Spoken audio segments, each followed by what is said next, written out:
A Clay County family is grieving and in shock after 3 relatives were involved in a shooting. One is dead, one is seriously injured, and police say the third family member was the shooter. Our Desmone Matthews talked to their uncle, who is just trying to process it all. He joins us in the studio with that story. Desmone. Winston, Andrea, it's difficult enough when a family member is the victim of a violent crime, but the tragedy is compounded when the person accused of the crime is also family. I talked to a family member and local law enforcement about how such an incident can have a ripple effect in the community.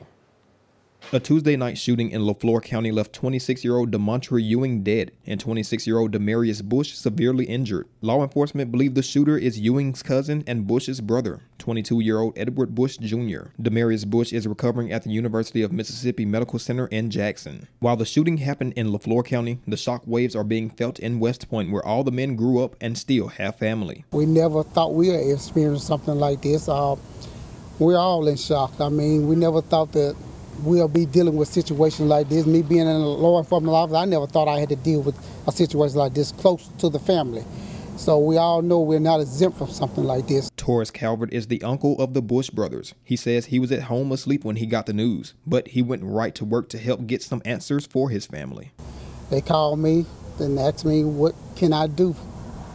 How can I help to find out what happened to their son in Greenwood, Mississippi?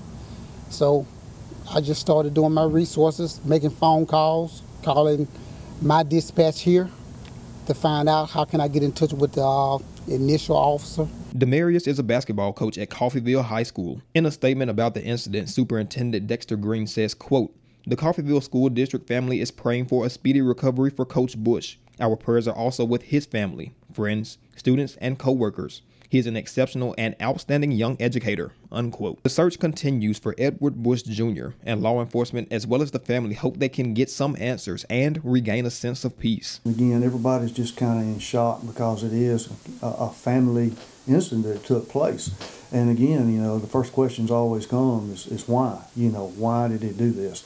So, you know, I think with the proceeding with the investigation, hopefully they can come up with some answers, you know, for the family.